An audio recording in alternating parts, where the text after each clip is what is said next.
Assalamualaikum warahmatullahi wabarakatuh. Kami dari kelompok 1 kelas 13 Kimia Analis 1 yang beranggotakan Aditya S. Permana, Ferdi Fitriano, Lani, dan Lydia Nurfitri. Kami akan mempresentasikan hasil analisis jurnal yang berjudul Uji Aktivitas Antibakteri Madu Asli Lebah asal Indonesia terhadap bakteri Staphylococcus aureus dan Escherichia coli dalam praktik kerja lapangan Proyek Mandiri SMK Negeri 5 Bandung. Latar belakang dilakukannya penelitian ini, yang pertama, bakteri Staphylococcus aureus dan Escherichia coli dilaporkan resisten terhadap antibiotik, sehingga diperlukan obat alami yang ketersediaannya melimpah, salah satunya adalah madu. Yang kedua, mengapa dipilih madu? Karena madu mengandung beberapa zat yang dapat melawan bakteri, sehingga mendorong dilakukannya penelitian madu dalam menghambat bakteri yang resisten terhadap antibiotik. Yang ketiga, baru madu jenis Manuka saja yang dilaporkan efektif dalam menghambat bakteri yang resisten terhadap antibiotik, sehingga mendorong dilakukan penelitian tentang madu jenis lainnya dalam menghambat bakteri yang resisten terhadap antibiotik. Di sini ada tujuan yang pertama untuk mengetahui apakah madu selain jenis Manuka dapat efektif mengatasi infeksi kulit serta efektif untuk gangguan pencernaan. Bakteri yang menyebabkan infeksi kulit yaitu bakteri Staphylococcus aureus dan Escherichia coli. Yang kedua, untuk mengetahui aktivitas antibakteri madu asal Indonesia pada bakteri yang resisten terhadap antibiotik penyebab infeksi. Parameter yang diuji. Pertama, parameter fisika. Dilakukan uji organoleptik, rasa, dan bau.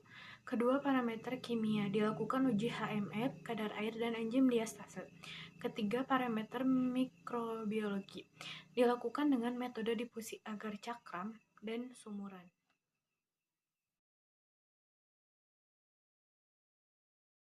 Uji organoleptik adalah pengujian berdasarkan proses indera manusia. Uji indera atau uji sensori merupakan cara pengujian dengan menggunakan indera manusia sebagai alat utama untuk pengukuran daya penerimaan terhadap produk. Uji yang dilakukan yaitu uji rasa dan uji bau. Pada dasarnya, rasa dan bau pada madu tersebut, jika madu tersebut asli, maka si rasa dan bau tersebut itu akan seperti asal dari madu tersebut. Jika berasal dari lengkeng, maka baunya akan seperti lengkeng, atau misalkan dari mawar, maka dia akan berbau seperti mawar. Kemudian ada prinsip organoleptik, yaitu berdasarkan pengujian uji organoleptik atau uji indera atau disebut juga uji sensori, yang merupakan cara pengujian dengan menggunakan indera manusia sebagai alat utama untuk menganalisis bau dan rasa sampel madu. Tabel analisis organoleptik. Uji organoleptik, bau, rasa, dan keaslian madu menunjukkan bahwa hasil dari sampel 1 sampai sampel 6 memiliki bau, rasa, dan keaslian madu yang sesuai dengan bau, rasa, dan keaslian madu yang tercantum dalam SNI nomor 3545/2013. Uji organoleptik warna memiliki warna yang beragam dan hasil analisis sesuai dengan warna dalam standar SNI madu nomor 3545/2013. Uji organoleptik memiliki peran penting dalam menilai kualitas dan mutu madu karena dapat dijadikan indikator kualitas madu, terutama pada pengujian bau madu dan juga rasa madu. Uji organoleptik bau dan rasa pada sampel madu 1 sampel madu 6 yang dilakukan menggunakan indera penciuman dan indera pengecap yang dilakukan oleh 3 orang ahli atau 1 orang terlatih menunjukkan hasil berupa bau dan rasa yang sesuai dalam SNI nomor 3545/2013, yaitu memiliki bau dan rasa yang khas madu. Enzim diastase memiliki peran penting untuk menilai kualitas madu dan digunakan sebagai indikator kemurnian madu karena enzim tersebut berasal dari tubuh lebah, yaitu air liurnya. Nilai minimum dari diastase dalam SNI adalah 3 diastase number atau DN. Uji HMF, hidroksi-metil-furfurar. HMF merupakan zat yang berasal dari pecahan sukrosa dan fruktosa. Warna madu akan semakin gelap seiring meningkatnya kadar HMF, karena oksigen dari udara akan mengoksidasi HMF sehingga membentuk warna gelap pada madu. Kandungan maksimal HMF pada madu adalah 50 mg per kilogram. Jika lebih maka palsu karena telah terindikasi adanya penambahan gula tambahan pada madu.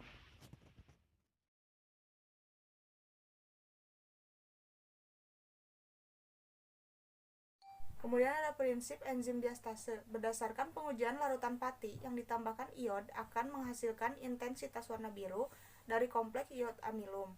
Kemudian enzim diastase akan mengubah pati menjadi gula karena adanya aktivitas enzim diastase tersebut. Dan warna biru pada larutan pati akan menghilang. Kemudian ada prinsip kadar air. Berdasarkan pengujian kadar air pada madu harus di oven dalam suhu 105 derajat sampai 110 derajat Celcius selama 2 jam. Setelah di oven, kemudian didinginkan di dalam desikator selama 10 menit, kemudian ditimbang. Karena kadar air dalam madu itu dipengaruhi oleh kelembaban lingkungan. Semakin tinggi kelembaban lingkungan, maka akan semakin tinggi juga kadar air di dalam madu tersebut. Dan ada prinsip HMF, yaitu berdasarkan penelitian pada madu dengan metode HMF untuk menentukan keaslian dan kesegaran madu. Kadar HMF pada penelitian ini dipengaruhi oleh beberapa faktor, yaitu pH, suhu, waktu pemanasan, kondisi penyimpanannya. Itu harus diperhatikan pada saat pengujian tersebut. Tabel parameter kimia. Berdasarkan analisis kimia menunjukkan hasil bahwa dari sampel 1 sampai sampel 6 uji enzim diastase dan kadar air sesuai dengan persyaratan yang tercantum dalam SNI nomor 3545213. Pada analisis HMF sampai sampel 1 dan sampel 6 tidak sesuai dengan persyaratan yang tercantum dalam SNI nomor 3545213.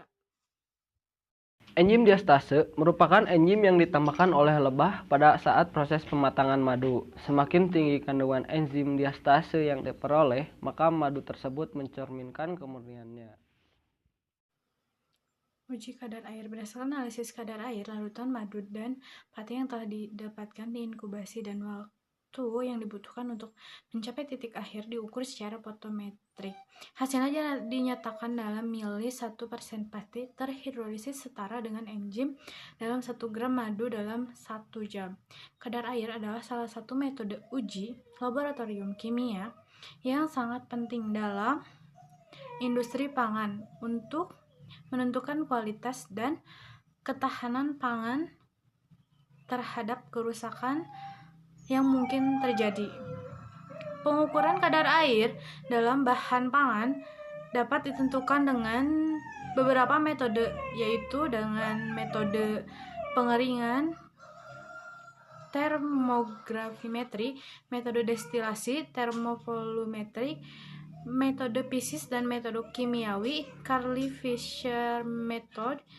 Pada umumnya penentuan kadar air bahan pangan dilakukan dengan mengeringkan bahan dalam oven suhu 105 sampai 1100 Celcius selama 5 jam atau sampai diperoleh berat konstan. Metode ini dikenal dengan metode pengeringan atau metode termografimetri yang mengacu pada SNI nomor 0123542006.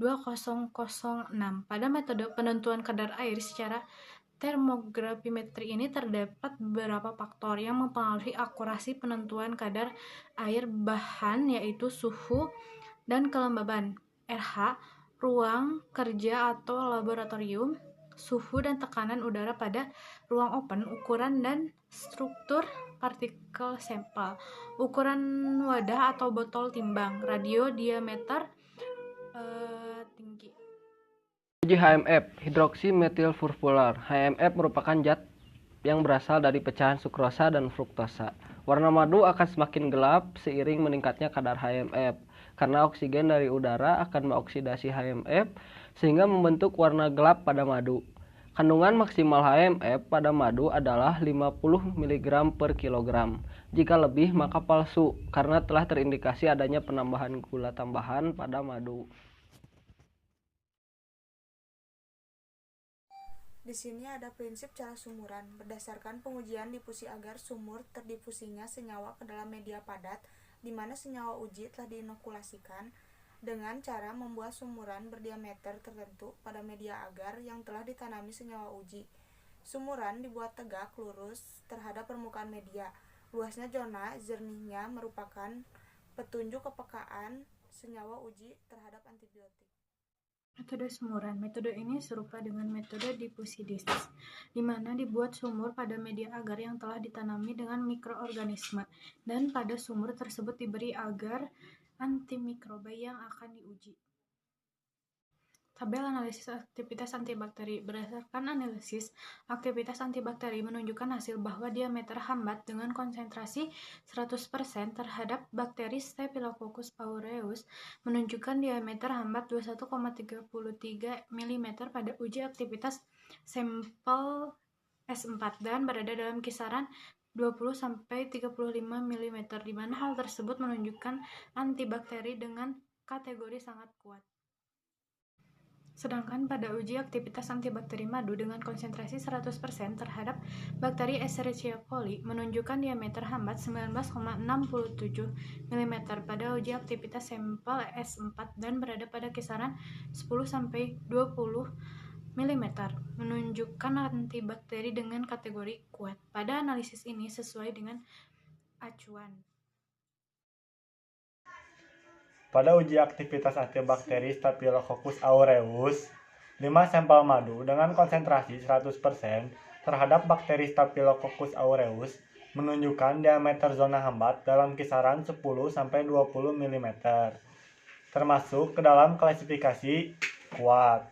Kemudian, pada sampel dengan kode S4 dengan konsentrasi 100% terhadap bakteri Staphylococcus aureus menunjukkan diameter hambat yang lebih kuat, yaitu dalam kisaran 20-35 mm, termasuk ke dalam klasifikasi sangat kuat. Faktor keasaman memiliki pengaruh yang besar terhadap pertumbuhan bakteri. Ketika pH turun sampai pada batas terendah, untuk pertumbuhan bakteri, tidak hanya sel bakteri saja yang akan berhenti pertumbuhannya. Akan tetapi, bakteri juga akan kehilangan kemampuan hidupnya. Dengan keasaman yang tinggi pada madu, jumlah konsentrasi ion hidrogen juga akan meningkat. Hal ini akan dapat mengganggu gradien transmembran proton dari sel bakteri.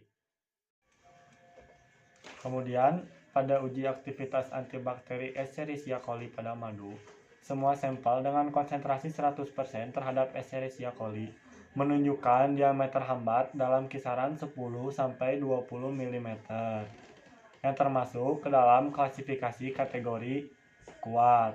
Kemudian ada beberapa faktor yang dapat mempengaruhi aktivitas antibakteri madu, yaitu keasaman, tekanan osmosis, dan juga hidrogen.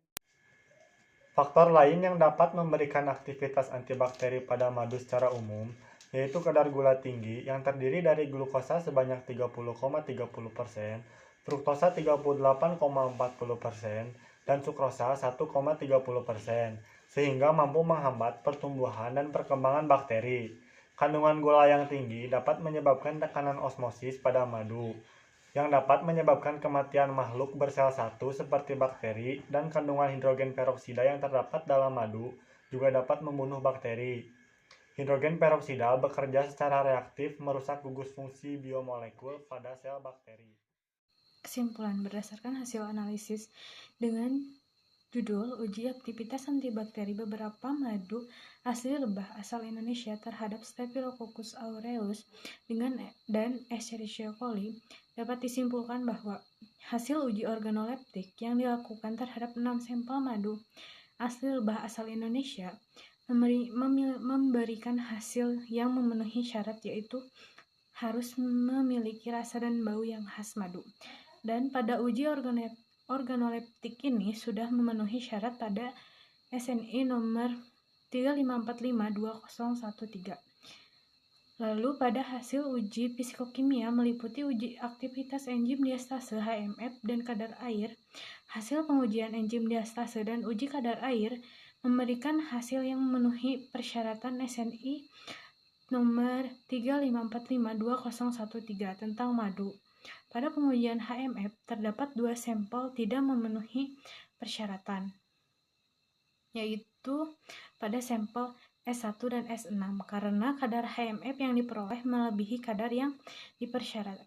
dipersyaratkan, di mana untuk sampel S1 dan S6 hasil ujinya berturut-turut 62,22 mg per kilogram dan 50,97 mg per kilogram, lebih besar dari persyaratan uji HMF, maksimum 50% B per B. Semua sampel madu asli lebah asal Indonesia yang diuji memiliki aktivitas sebagai antibakteri terhadap bakteri Staphylococcus aureus dan Escherichia coli.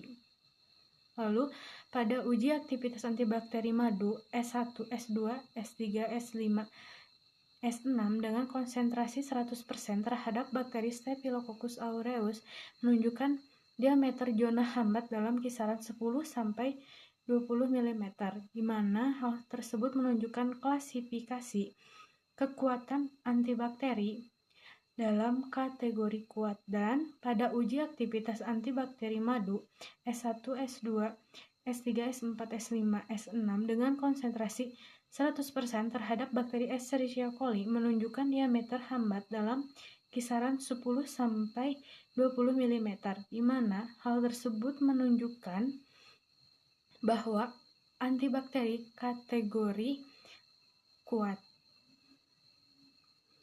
Pada uji aktivitas antibakteri madu S4 dengan konsentrasi 100% terhadap bakteri Staphylococcus aureus menunjukkan diameter hambat dalam kisaran 20-35 mm, di mana hal tersebut menunjukkan antibakteri kategori sangat kuat. Saran, sebaiknya dilakukan penelitian lebih lanjut untuk menguji madu dengan kadar sukrosa, gula produksi, keasaman, kadar abu, cemaran logam, dan kadar klorampenikol. Sekian presentasi dari kami, semoga presentasi ini dapat bermanfaat dan dapat menambah wawasan, dan apabila ada tutur kata yang kurang berkenan di hati, mohon untuk dimaafkan. Wassalamualaikum warahmatullahi wabarakatuh.